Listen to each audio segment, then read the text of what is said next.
This is Ghost Watches. I'm Casper, and today we get a chance to take a look at an icon in the making. I am excited to finally have the Lorier Gemini in hand.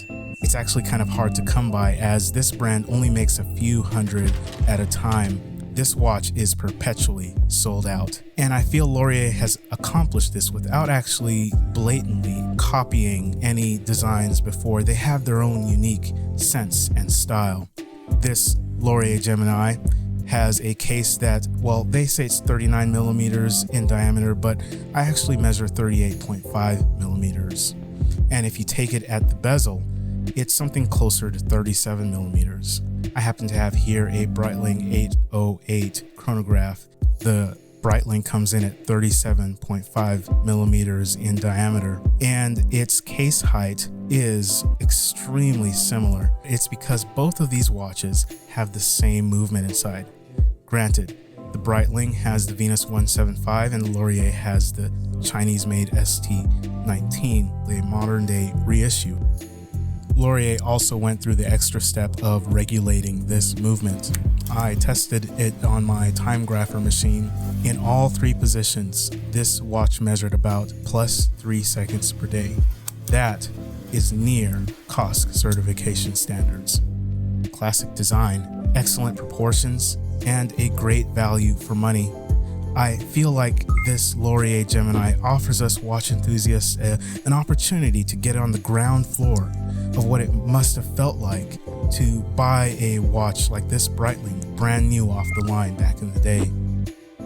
For just a little bit more than the cost of this Dan Henry 1962 or any other modern day quartz chronograph, you can have a true mechanical timepiece that is almost a one-for-one experience of some of the higher-end vintage pieces. Taking a look at the dial, the applied indices are highly polished, matching up with the very original pointer style handset. I feel there's an optical illusion going on here, and I kind of appreciate how they hide the height of this watch with the beveling and finishing of this case. This gives the watch a crisp design and makes it stand out in the sea of Microbrands. Another piece that is bespoke to the Lorier experience is their excellently crafted bracelet. Each individual link is fully articulating, so when you put it on wrist, this watch is extremely comfortable to wear. Another feature of this watch that I find extremely useful is their inclusion of a 12-hour bezel. For me, it's faster to check the time on my watch with the 12-hour bezel set for 3 hours behind for the West Coast than it is for me to pick up my phone, open the app, and see what the time is. But like any watch, there are some negatives. One of the things that I've noticed is because of the design of the coin edge bezel, it does take some effort and a deft touch to get the bezel around to where you need it to be. Another negative I feel on this watch is its case back.